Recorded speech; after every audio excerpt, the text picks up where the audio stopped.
மத்திய அரசு ஊழியர்களின் 36 கோரிக்கைகளை ஏற்றுள்ள மத்திய அரசு அதற்கான தனி குழுவையும் அமைத்துள்ளதால் போராட்டத்தை ஒத்திவைப்பதாக அதன் தென் மண்டல கூட்டு போராட்டக்குழு ஒருங்கிணைப்பாளர் கண்ணையா அறிவித்துள்ளார்.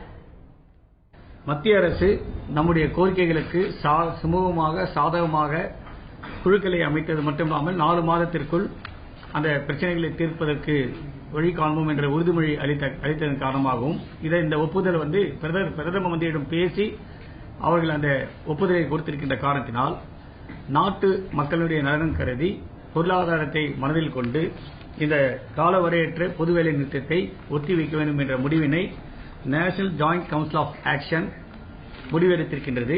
இதனிடையே ஊதிய உயர்வு உள்ளிட்ட 36 கோரிக்கைகளை நிறைவேற்ற கோரி மத்திய அரசு ஊழியர்கள் சென்னை சாஸ்திரி பவன் முன்பு ஆர்ப்பாட்டத்தில் ஈடுபட்டனர். மதிய உணவு இடைவேளையின் போது நடைபெற்ற ஆர்ப்பாட்டத்திற்கு பின் செய்தியாளர்களிடம் பேசிய அந்த சங்கத்தின் பொதுச் செயலாளர் துரை பாண்டியன் வரும் 11ஆம் தேதி நடைபெற இருந்த போராட்டம் ஒத்திவைக்கப்பட்டுள்ளதாக தெரிவித்துள்ளார்.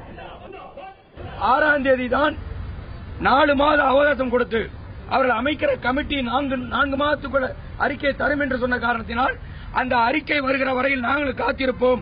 ஒருவேளை அறிக்கை எங்களுக்கு எதிராக வந்தால் 4 மாதம் கடந்த பிறகும் வேலை நிறுத்தத்தை அனைவரும் சேர்த்து தொடங்க வேண்டிய கட்டாயம் உருவாகும் என்பதை மத்திய அமைச்சருக்கு தெரிவித்திருக்கிறோம். அதன் அடிப்படையில் வேலை நிறுத்தம் தற்காலிகமாக நிறுத்தி வைக்கப்பட்டிருக்கிறது.